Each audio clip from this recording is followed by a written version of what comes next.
you, as part of our disability and gender sensitization outreach program, today we have three very inspiring mothers in our midst. And the topic of our session is narrating experiences mothering children with disability. On behalf of the Department of English and Modern European Languages, University of Lucknow, and BISAM, an NGO dedicated to people with disabilities, I welcome you all to our today's program. We are very happy that we have with us a brilliant first speaker. We have Arpita Yadav, and I came to know Arpita. I met her through social roles valorization. Arpita works in Haryana, Palwal. She is the founder. She is a person who has developed an alternative path of development and inclusion using creative platforms wherein she has looked at theatre, dance, drama, and other participatory activities. Okay, in this, I would like to mention one thing, that Arpita is a mother of a teenage boy who is now an adult, and his name is Nirbhay. Nirbhay, a very significant name, reminds us of fearless. Yes. He was a child who was born with a rare neurometabolic disorder, which is called infantile refsum. And Arpita chose to look upon this event as her calling. You know, when she gave birth to this child who was found to be with a specific disorder, Arpita initially must have been very disturbed and sad like all mothers. But then she took it as her calling. And she started an effort to chart out a survival path for Nirbhay, which became a crusade for all those with special needs.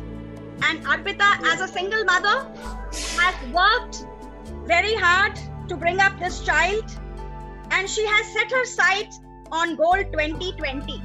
And in 2020, her goal is to establish a one-of-its-kind pilot models for dyslexia. Now she's working in the area of dyslexia, and she's the founder of Learning Aspiration, where she's planning to start with residential facilities for challenged children, and she has also joined the independent living program of Shaurya Foundation. She is the founder of Shaurya Trust, which is a body of people working in the area of disability, and she is trying to build up residential facilities for such people.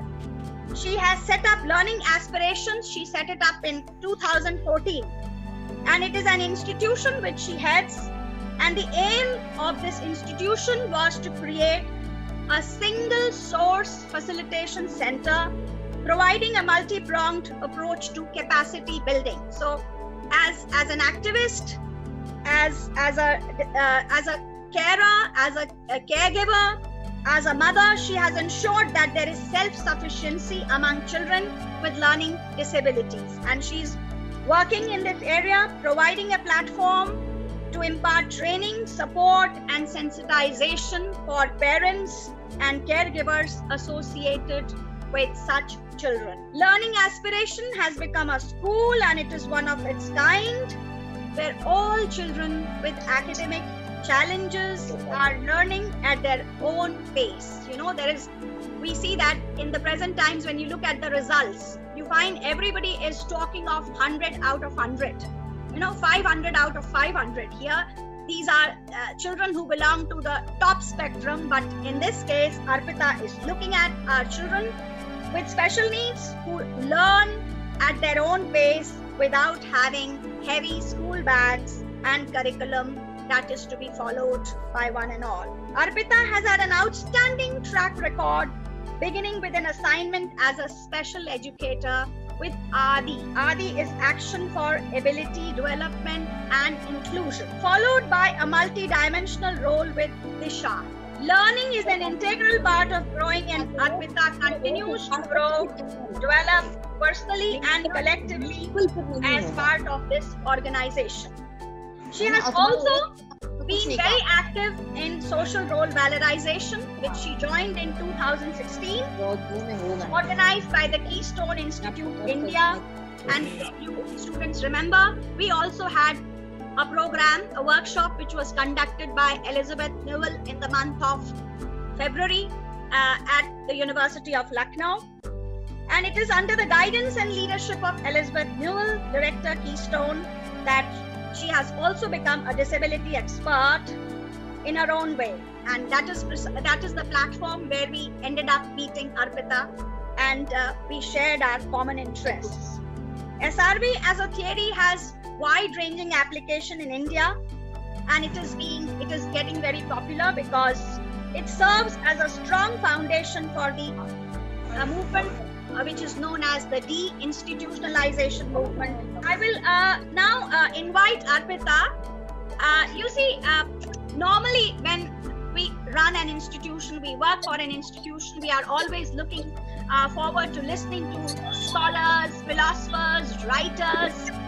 But in this case, today on this platform, we have activists, mothers. These are ordinary women who have made an extraordinary contribution to our society.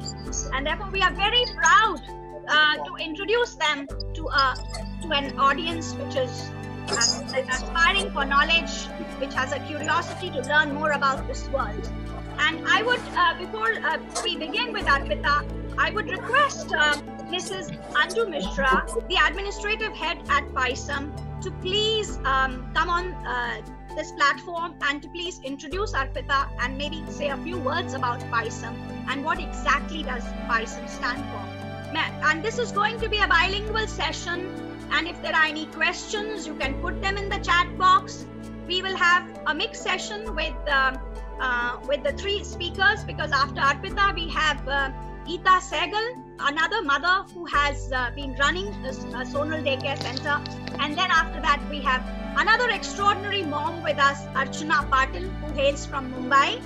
And she is an amazing woman. You will be happy to listen to her story, because she has not one but two children with disabilities who have today been able to carve a niche for themselves in the world of dance and science and technology. And these are two children with special needs. So I would request you to stay on till the end, and I can assure you that this is going to be a very different kind of a session for all of you. Thank you for joining us, and over to Anju Mishra ji. Bilingual session है, हिंदी अंग्रेजी दोनों में चलेगा, इसलिए free होकर के आप लोग सवाल पूछ सकते हैं। Thank you very much. Thank you Ranu ji. Good morning, सुप्रभात, नमस्कार। अर्पिता जी, स्वागत है आपका। So nice to see you। Arpita ji के लिए यही कहेंगे, dancer, singer, home decorator and what not, and most importantly she plays a role of a mother of Nirbhay। Arpita ji के लिए एक चीज कहेंगे, यथा नाम तथा गुण। इनके पेरेंट्स ने शायद ये नहीं सोच के नाम रखा होगा, लेकिन इन्होंने अपना जीवन का ध्येय ही बना लिया है अक्षमता से जनों के लिए कार्य करना, उसी के लिए अपना जीवन अर्पित किया। तो अर्पिता जी अपने अनुभव, अपने विचार के लिए जो भी हम लोगों के साथ साझा करेंगे। Thank you Anju and thank you Ranu। Just one correction here in my introduction, that I am founder of Learning Aspiration, but I am not founder of Shaurya Foundation. I am director of Shaurya Foundation. And Learning Aspiration I began in Jaipur, and after 5 years I have moved to Palwal for a purpose, that there is an organization called Shaurya Foundation Trust, and I really wanted to understand that. So I choose to come here just because my son is, as Ranu introduced, he's Nirbhay and he's now 20-year-old, and he born with it. So just wanted to share that I am right now currently in Palwal, and I am director of Shaurya Foundation Trust, where I am working with the independent living program, which means that we are working with the adults with disabilities, and we are preparing them to go back to the society to contribute as me and you, as everyone is contributing to the society, because the most difficult answer is for the parents with this parents of children with disabilities, that what after us has to be answered now in front of us. So that is the purpose to join this program and to run this program and to understand this program, because so many institutions are coming up. And again, being a partner with SRV, being a part of SRV, social role valorization, I am not for having institutionalization of person with disability. So philosophically also and सैद्धांतिक रूप से भी मैं इस विचारधारा से सहमत नहीं हूँ कि उनको सोसाइटी से बाहर कर दिया जाए, अलग कर दिया जाए और उनके लिए अलग जगह बना दी जाए, because they are part of the same society where me and you are. वो बच्चा हमारे ही किसी के घर में पैदा होता है और हम सब उसी समाज का हिस्सा होते हैं। So that's why and this program is very beautiful because it ensures that economic independence, it ensures that independence in all the aspects of life. So self-reliance is the motto. Then and it works with the civil disability. So here we have seen multi-pronged approach, and we are doing fantabulous even on online platform. Our students are mesmerizing us with their success. About my journey, I have never wanted to be a teacher or like this. I wanted to be, I am an MBA, so I wanted to be in the corporate sector, but it happened. I got my first daughter and she was born with certain disability and she died after a surgery, and I got Nirbhay, and Nirbhay born with the rarest of rares condition, and that made me introduce about this sector which we call disability sector. Uske pehle mere liye ye sara sector ekdam naya tha. So as a mother, it was first my reaction was the reaction of rejection. I rejected my child completely. Almost for 1.5 years, I was not ready to accept my child as my child. I was doing everything for him as a matter of fact, being mother, I have to do. But I never wanted. It was a fight between me and God. It was a fight between me and myself. So that was the journey I have gone through, and then once I have accepted him, I have accepted him fully, and I decided that he will survive no matter what, and he will not survive on ventilators, because how many times he has been on ventilator I even cannot count now. So that was the journey. He learned to walk at the age of 7. He learned to sit at the age of 5. He learned to be toilet trained at the age of 15. But now he is totally independent in his activity for daily livings. He is looking forward for the more learning and more growth, and I am sure that by the end of 2025 he will be an independent and a money earning person for the family. And he is a music lover. I call him a live music himself, because he lives music, he eats music, he breathes music, he sleeps music. Music is his life. So, and he has immense capacity of selecting favorite songs even out of 5,000 songs. So निर्भय की disability ने मुझे बहुत कुछ सिखाया basically, क्योंकि उसका rare syndrome था, तो उसके लिए मुझे पढ़ना बहुत पड़ा। यहाँ पे टेस्ट नहीं होते थे, यूएस हम सैंपल्स भेजते थे, और इस तरह से करते करते उसके बारे में जानते जानते जब आदि में पहुंची एज ए मदर, तो वहां से मुझे प्रेरणा मिली कि मैं स्पेशल एजुकेशन करूं। चूंकि मेरी मैरिड लाइफ भी अब्यूजिव लाइफ थी, तो वो भी एक बाधा थी, और वहां पे चॉइस थी कि इधर चूज निर्भय और आप मुझे चूज करिए। तो मैंने निर्भय को चुनकर मैं घर छोड़कर निकल आई थी। I finished my course and I started working as a special educator in 2003 and 2004. So वहाँ से मेरी यात्रा शुरू हुई है स्पेशल एजुकेटर के तौर पे। तब से लेकर अब तक बदलाव बहुत आए हैं। No matter, I would say कि जब उस समय तो शायद कोई ऑटिज्म या इन सब शब्दों के बारे में नहीं जानता था इतना जितना अब लोग जानते हैं। यहाँ पे मुझे लगता है काफी यंग लोग भी हैं जो सुन रहे हैं। मेरा जैसे वो लोग अपने लिए सपने बुनते हैं, ऐसी मैं भी सपने बुनती थी कि ये होगा और वो होगा, मेरे बच्चे होंगे तो कहाँ पढ़ेंगे, क्या बनेंगे, everybody like that. I am a small town girl, I am from Moradabad. तो कोई ऐसी बहुत बड़ी एस्पिरेशंस नहीं थी, एक सिंपल सी जिंदगी की एस्पिरेशन थी, पर जिंदगी ने बहुत धक्के देके कहीं पहुंचा दिया था। बहुत कुछ सीखा उससे कि पहले शिकायतें होती थी कि क्यों हुआ क्या हुआ, पर अभी नहीं है।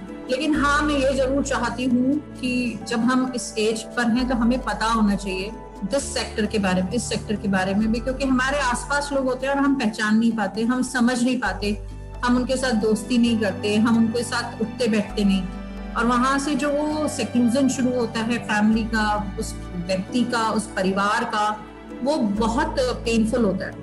वो सबसे ज्यादा पेनफुल होता है उस पेरेंट के लिए, फिर उस व्यक्ति के लिए, और यहीं से हम डिवाइड की तरफ बढ़ते हैं। हमारा समाज वैसे भी काफी डिवाइड वाला समाज है, हम लोग बहुत बटे हुए हैं, कहीं जाति के आधार पर, कहीं रंग के आधार पर, कहीं भाषा के आधार पर, तो हम लोग वैसे ही बहुत बटे हुए हैं। और उसमें एक और भेद आ जाता है कि डिसेबिलिटी वाला। मैंने एक छोटा सा प्रेजेंटेशन तैयार किया है about this aspect, so I would like to share that. Anju ji, can I? Yes please. Society का हिस्सा है डिसेबिलिटी, पर सोसाइटी उसको कम्प्लीटली नकार देती है और एक्सेप्ट नहीं करती है। वो होता क्यों है कि अगर हम society, this is how we are. सबसे पहले एक बड़ा यूनिट है जिसको हम सोसाइटी कहते हैं, समाज कहते हैं, और उसकी एक छोटी सी यूनिट होती है फैमिली, और उस फैमिली में एक इंडिविजुअल होता है। सोसाइटी करती क्या है? सोसाइटी रूल्स बनाती है, रेगुलेशंस बनाती है, नॉर्म्स बनाती है, और जिससे हम सबको बांध कर रखती है। फैमिली क्या करती है? उन रूल्स और रेगुलेशंस में से उन वैल्यूज को, उन एथिक्स को अपने समाज के सदस्यों को सिखाती है, अपने परिवार के सदस्यों को वो दिखाती है, सिखाती है। और इंडिविजुअल जो होता है वो सब उस फैमिली से सीखता है, समाज से सीखता है। ये एक ढांचा होता है जिसमें कोई भी इंडिविजुअल रह रहा था, चाहे वो डिसेबिलिटी वाला हो, चाहे विदाउट डिसेबिलिटी वाला हो। ऐसे ही हम सब लोग रह रहे होते हैं, और हम सब लोग बहुत सारी चीजें अपनी सुविधा के अनुसार मान रहे होते हैं या नहीं मान रहे होते हैं, अपने कल्चर के अनुसार मान रहे होते हैं या नहीं मान रहे होते हैं। कुछ चीजें जो हमारे कंफर्ट में आती हैं उनको हम मान लेते हैं, कुछ चीजें जिनसे हमें डिस्कम्फर्ट होता है हम नहीं भी मानते। So that's how we follow this rules, regulation, values and ethics. Individual जो है वो अल्टीमेटली उसी सोसाइटी का हिस्सा है और उसी फैमिली का हिस्सा है, और फैमिली जो है उसी सोसाइटी का हिस्सा है, और वो इंडिविजुअल भी उसी सोसाइटी का हिस्सा है। किसी भी इंडिविजुअल की कुछ नीड्स होती हैं, कुछ जरूरतें होती हैं, कुछ इच्छाएं होती हैं, कुछ चाहतें होती हैं, कुछ चैलेंजेस भी होते हैं, हर एक के साथ होते हैं। अपॉर्चुनिटीज भी सबको मिलती हैं, कुछ बाधाएं भी सबके रास्ते में आती हैं, और सबके कुछ अधिकार भी होते हैं। अगर यहाँ पर हम जितने लोग बैठे हैं, अगर हम अपने आप को एज एन इंडिविजुअल यहाँ रख के देखें तो हमें पाएंगे हमारे सामने ये सारी चीजें आती हैं। हमारी अपनी कुछ जरूरतें हैं, कुछ इच्छाएं हैं, कुछ एस्पिरेशंस हैं, कुछ चैलेंजेस भी हैं, तो हमारे सामने बहुत सारी अपॉर्चुनिटीज भी आती हैं। हम उसमें से कुछ को चुनते हैं, कुछ को छोड़ देते हैं। कभी कभी हमें अपॉर्चुनिटी जो हम चाहते हैं उसके लिए नहीं भी मिल पाती है, तो हमें अफसोस भी होता है। कभी हमारे सामने अलग अलग तरीके की बाधाएं आ जाती हैं, बैरियर्स आ जाते हैं। हमारे भी कुछ अधिकार हैं, कुछ अधिकारों का प्रयोग हम कर पाते हैं, कुछ अधिकारों का प्रयोग हमें नहीं कर पाते, कुछ अधिकार हमें पता होते हैं, कुछ अधिकार हमें पता ही नहीं। सेम फैमिली का है कि फैमिली की भी कुछ जरूरतें होती है, कुछ आशाएं होती हैं उस पर्टिकुलर इंडिविजुअल से जो फैमिली का है। वो उसको सपोर्ट भी देते हैं और उससे एक्सपेक्टेशंस या उम्मीद भी रखते हैं। सेम उनके कुछ चैलेंजेस भी होते हैं, उनकी भी कुछ बाधाएं होती हैं, वो कुछ चीजें कर पाते हैं उस पर्टिकुलर इंडिविजुअल के लिए, और कुछ अधिकारों का प्रयोग वो करते हैं। कुछ अधिकार नहीं करते, कुछ अधिकार उन्हें पता नहीं होते। सोसाइटी का भी अपना एक स्ट्रक्चर होता है, किसी कल्चर से बिलोंग करते हैं, कुछ बिलीफ सिस्टम होते हैं हर सोसाइटी के, हर कल्चर के, हर रीजन के, हर प्रांत के अलग अलग होते हैं। वैल्यूज अलग अलग होती हैं, चैलेंजेस भी अलग अलग होते हैं, डिमांड्स भी होती हैं सोसाइटी की कि किसी व्यक्ति को कैसे रहना चाहिए, किसी व्यक्ति को किस तरीके का व्यवहार करना चाहिए, किसी व्यक्ति को किस तरीके से क्या करना चाहिए, उसके अधिकार कितने हैं, ये भी कई बार सोसाइटी बहुत हद तक निर्धारित करने की कोशिश करती है, और बाधाएं भी आती हैं। अब अगर इसी फ्रेमवर्क में अगर मैं किसी एक पर्सन विद डिसेबिलिटी को रखती हूँ और उनको देखते हैं, तो हम ये मानेंगे कि उनकी, ये तो हम सब एग्री करेंगे कि उनकी नीड्स और हमारी नीड्स में कोई अंतर नहीं है। बेसिक जरूरतें हम सबकी समान हैं, और सेम वे उनकी फैमिली की जरूरतों और किसी और न्यूरोटिपिकल व्यक्ति की फैमिली की जरूरतों में कोई अंतर नहीं है। हम सबकी जरूरतें एक समान हैं, हम उसी सोसाइटी का हिस्सा हैं। बात आती है चाहतों की। हर इंडिविजुअल कुछ बनना चाहता है, कुछ करना चाहता है, उसकी कुछ एस्पिरेशंस होती हैं। B it person with disability और विदाउट डिसेबिलिटी। एंड हर वो व्यक्ति के सामने कुछ चैलेंजेस आता है। अब यहाँ पर चेंज आता है, मेरे और आपके चैलेंजेस के मुकाबले उस व्यक्ति के चैलेंजेस अधिक होते हैं, खुद उसकी कुछ जो लिमिटेशंस हैं उसकी वजह से, उसके अगर मेडिकल इश्यूज हैं उसकी वजह से, उसके हेल्थ इश्यूज हैं उसकी वजह से, प्लस उसका जो एक ओवरऑल वे ऑफ लर्निंग है, सीखने का तरीका है, किसी चीज को अप्रोच करने का तरीका है, वो अलग होने की वजह से उसके सामने बाधाएं ज्यादा आती हैं। और सबसे बड़ा कारण है इसका कि नंबर कम है। हमारा पर्सन विद डिसेबिलिटी का नंबर एक न्यूरोटिपिकल यूथ के मुकाबले, पर्सन विद डिसेबिलिटी यूथ की अगर मैं बात करूं तो नंबर कम है। सो उनके चैलेंजेस बढ़ जाते हैं, क्योंकि जो ज्यादा नंबर में लोग होते हैं उनके लिए सुविधाएं जल्दी आती हैं, पहले आती हैं, उनको कंसीडर किया जाता है, समाज नंबर से चलता है, तो इसलिए उनके चैलेंजेस ज्यादा हो जाते हैं। बात आती है अपॉर्चुनिटीज की, तो उनके लिए अपॉर्चुनिटीज भी कम है, क्योंकि वो जो काम कर पाते हैं, जितने काम कर पाते हैं, जिस तरीके से कर पाते हैं, जिस तरीके से सीख पाते हैं और जितनी उनकी क्षमताएं होती हैं, उसके आधार पर उनके लिए अपॉर्चुनिटीज मौजूद नहीं है। अगर हम एम्प्लॉयमेंट या एजुकेशन की बात करें, हम इंक्लूजन की जब बात करते हैं, हम उनके लिए स्कूल में कह तो देते हैं एडमिशन है, पर क्या वहां पे वो सारी व्यवस्थाएं हैं जो उनको चाहिए, जिससे कि वो उस अपने पेस के साथ, उस क्लास के साथ, अपनी उम्र के व्यक्तियों के साथ आगे बढ़ सकें। दूसरा, उनकी रेडीनेस खुद की कितनी है, स्कूल की रेडीनेस कितनी है, आसपास के लोगों का व्यवहार कैसा है, तो वो सब होता है। तो अपॉर्चुनिटीज इसमें बहुत कम होती है, चैलेंजेस बहुत ज्यादा होते हैं, और अल्टीमेटली वो फेल्योर की रेसिपी हो जाती है उनके लिए। Rather than having a successful experience, वो फेल्योर का एक्सपीरियंस हो जाता है मोस्ट ऑफ द केसेस में। बाधाएं बहुत सारी हैं, बाधाएं फिजिकल लेवल पर भी आती है, एटीट्यूडनल लेवल पर भी आती हैं, और जो एटीट्यूडनल लेवल की बाधाएं हैं वो सारी बाधाओं में सबसे बड़ी है, क्योंकि अगर मेरा एटीट्यूड ही नहीं है किसी व्यक्ति के प्रति संवेदना का, किसी व्यक्ति के किसी एक ग्रुप को लेकर मेरी एक सोच ही नेगेटिव है या अलग है, तो मैं उसके लिए कभी भी अपने यहाँ जगह नहीं बनाऊंगी। सो वो बैरियर वहां से सबसे पहले आता है, और अगर एटीट्यूडनल बैरियर ना हो तो फिजिकल बैरियर्स और अदर बैरियर्स बहुत हद तक सुधारे जा सकते हैं, बदले जा सकते हैं, उन पे काम किया जा सकता है।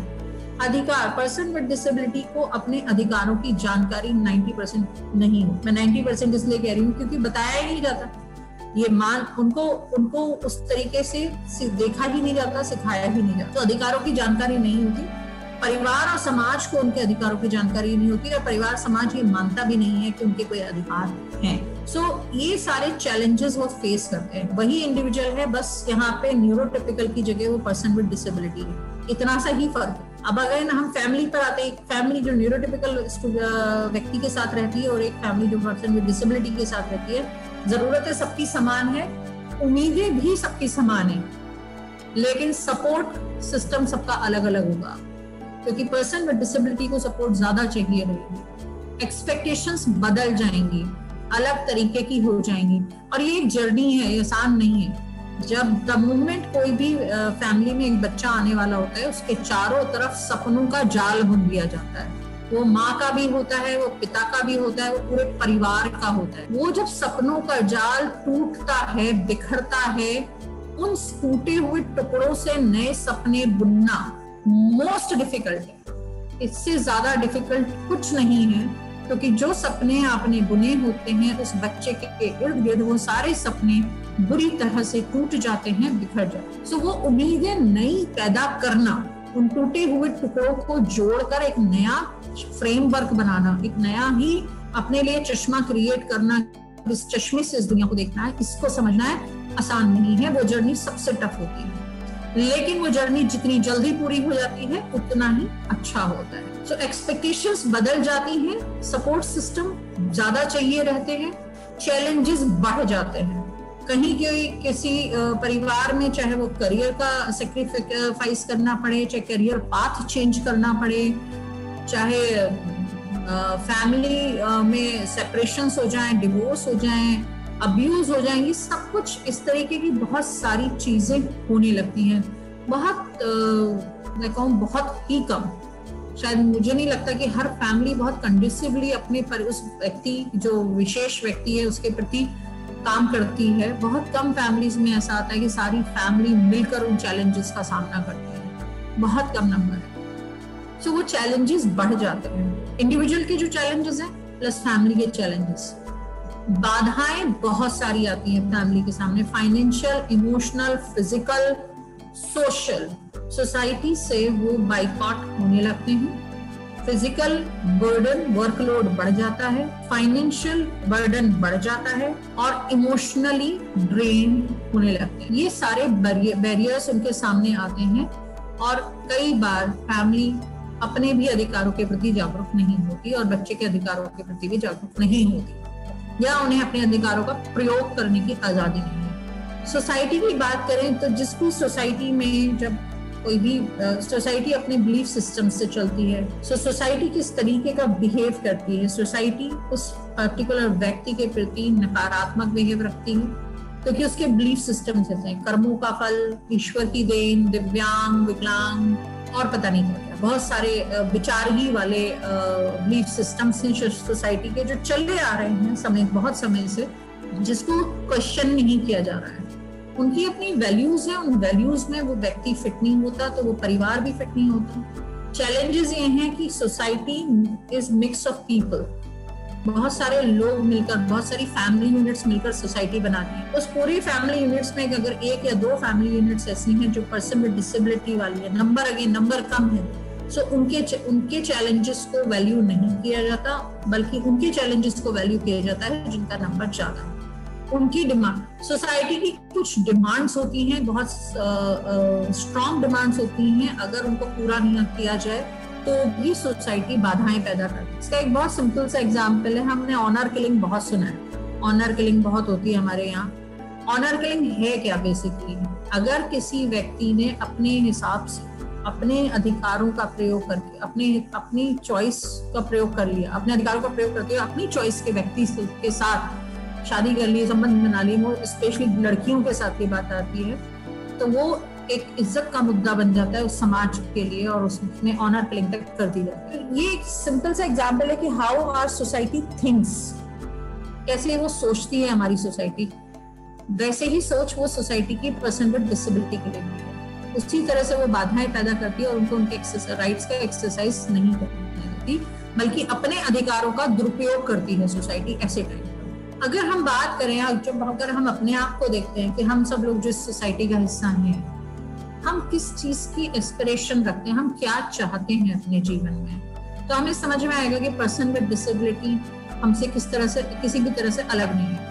हम लोग क्या चाहते हैं? हम लोग गुड थिंग्स इन लाइफ चाहते हैं। क्या होती हैं वो गुड थिंग्स? अगर मैं बात करूं तो आज के परिप्रेक्ष्य में, आज के दृष्टिकोण में देखें तो सुंदरता को वैल्यू दी जाती है। आपके पास कौन से ब्रांड का फोन है, कौन से ब्रांड के कपड़े हैं, आपके पास बैंगलो है कि आपके पास कार कौन सी है, आपकी हेल्थ, आपके बैंक अकाउंट में कितने पैसे हैं, कौन सी वेकेशंस पे आप जा रहे हैं, किन जगहों पे आप घूमने जाते हैं, आपके पास पावर कितनी है, आप कौन सी पोजीशन पर हैं। कलर, हमारे देश में सबसे ज्यादा फेयर एंड लवली बिकती है, कलर को बहुत वैल्यू दी जाती है एंड ब्रांड्स के पीछे हम पागल हैं। तो ये सारी चीजों क्यों बहुत ज्यादा हमारे समाज में वैल्यू दी जाती है, जिनको हम गुड थिंग्स कहते हैं। And everybody aspires for these things and nothing wrong in aspiring for good things. Youth को वैल्यू दी जाती है, हेल्थ को वैल्यू दी जाती है, नएपन को वैल्यू दी जाती है। These are multiple things which we aspire for. कैसे अचीव करते हैं हम ये चीजें? हमारे पास अच्छा करियर हो, बेटर जॉब हो, बेटर पे रोल्स हो, हमारे लिए मल्टीपल अपॉर्चुनिटीज होती हैं, चॉइसेस होती हैं, we exercise all those things and we get those good things in our life. और ये जो above roles हैं, ये हमें good things in life को कैसे अचीव कराते हैं? क्योंकि जब हम इन रोल्स में होते हैं, हमारे पास अच्छा करियर होता है, अच्छी अपॉर्चुनिटीज होती हैं, बेटर पे रोल्स होते हैं, तो हमारा क्या होता है? हमारी कॉम्पिटेंसीज बढ़ जाती हैं, हमारे इमेज बेटर हो जाती है in the eyes of the family, in the eyes of the society. हम लोगों की एक जो रिस्पेक्ट है वो बढ़ जाती है, हमारी खुद की निगाह में अपनी रिस्पेक्ट बढ़ जाती है। So that's what we all aspire for. अब बात करते हैं डिसेबिलिटी क्या है, डिसेबिलिटी को हम कैसे देखते हैं। ये तो हम लोग एस्पायर कर रहे हैं अच्छी चीजें अपने जीवन में ना, और सबका हक बनता है, अच्छी बात है। डिसेबिलिटी क्या है? डिसेबिलिटी को हम कैसे देखते हैं? बोझ की तरह, दया की तरह, चैरिटी की तरह, लाइफ लॉन्ग रिस्पॉन्सिबिलिटी की तरह, कुछ नहीं कर सकता ये, इसके ऊपर तो हंसना चाहिए, या फिर ओवर प्रोटेक्शन में रख देते हैं, या ये इनको भगवान कुछ ले लेता है, इन्हें कुछ ना कुछ देता जरूर। हम ये मान के चल लेते हैं कि हर पर्सन विद डिसेबिलिटी में कुछ अलग स्किल होगी। जरूरी नहीं है he can be an ordinary man, he can be just an ordinary person. But हम ये मान के चलने लगते हैं कि कुछ एक एग्जाम्पल्स की वजह से कि ये 70 स्किल्स सब में होती हैं। इनह्यूमन, इंसान ही नहीं है, लेसर ह्यूमन, कम है इंसानों से, या एक एडल्ट को भी हम बच्चा मान लेते हैं, हमेशा के लिए बच्चा। हम ये भी मान लेते हैं कि इनकी कोई डिजायर्स नहीं है, इनके कोई एस्पिरेशंस नहीं है, इनको कोई अपॉर्चुनिटी नहीं मिलनी चाहिए, and so and there are an number of things which I can write that how we looked upon disability as. क्योंकि हमें खाली इस पे फोकस नहीं कर रहा है कि हाउ वी लुक्ड अपॉन, हमें ये भी फोकस करना है कि हाउ सोसाइटी शुड बिहेव। सो अभी कैसे बिहेव करती है पहले वो समझ लें। सोसाइटी क्या करती है? डिस्कार्ड करती है, फिजिकली, इमोशनली, एटीट्यूडनली, क्योंकि out of site is out of mind. आप नजरों के सामने नहीं है, आप हमें दिख नहीं रहे हैं, तो हमारे लिए आप एग्जिस्ट भी नहीं करते। डिनाई कर देती है कि उनको कोई एक्सेस नहीं होता, जो चीजों पे सबका एक्सेस है, जहां तक सब लोग पहुंच सकते हैं वहां वो नहीं पहुंच सकते। अपॉर्चुनिटीज को डिनाई करती है, उनके एग्जिस्टेंस तक को डिनाई कर देती है, और उनके एग्जिस्टेंस पे क्वेश्चन मार्क लगाती है, और तो और किलिंग करती है। उनके अधिकारों को डिनाई करती है, they don't have any rights, because वो कैसे समझे जाते हैं? वो तो इनह्यूमन समझे जाते हैं, इसलिए उनके कोई अधिकार नहीं हो सकते। क्या डेवलप करती है उनके लिए? आइसोलेशन, हेट्रेड, पिटी, चैरिटी, क्योंकि जो देता है वो ये मान लेता है कि मैं महान हूँ, लेने वाला वीक है, कमजोर है। लेने वाले को हमेशा नीचे करके देखा जाता है, देने वाले को हमेशा ऊपर करके देखा जाता है। सेक्लूजन में रख देती है, आइसोलेशन में रख देती है सोसाइटी। आपने बहुत खूबसूरत बिल्डिंग तो बना दी, पर उस बिल्डिंग में रहता कौन है? सिर्फ person with disability, that's it. तो उसको लेबल कर दिया जाता है, अच्छा वो जो पागलों वाला स्कूल है, अच्छा वो जो उनका स्कूल है, ऐसे करके उनको डेवलप करती है इस तरीके के बिहेवियर और इस तरीके के प्लेसेस। और क्या करती है सोसाइटी डिस्कवर करती है अलग अलग वेज, जिससे कि उनको अलग से एक ग्रुप में करके उनके बारे में बस उनको भूल जाया जाए, उनसे दूरी कैसे बनाई जाए, उनको कैसे, और ये कैसे प्रूव किया जाए कि वो नहीं कर सकते, उनको कैसे कंट्रोल किया जाए और उनके राइट्स का हनन कैसे किया जाए। So this is how society behave. They discard, they deny, they develop the various ways to isolate them, they discover the ways to distance with them. Distance can be physical, social, emotional, mental, in any ways. Now, how it should behave, how society should behave. Society should be aware of कि है कौन person with disability, है कौन, disability का मतलब क्या है। अगर वो aware होगी, समझेगी, तभी वो उनको access देगी, उनको allow करेगी, उनके लिए सोचेगी। So access के बारे में वो तब बात करेगी। सोसाइटी को इन्फॉर्म होना पड़ेगा about every persons need, about every disability, about every different person, about any neuro diverse person. Society का एटीट्यूड बदलना होगा, वो एटीट्यूड सीखने का होगा। जो सीखा हुआ है वो हमेशा सही नहीं हो सकता, या समाज जब समय के साथ साथ चीजें बदलती हैं, तरीके बदलते हैं, और हमें बदलना होता है।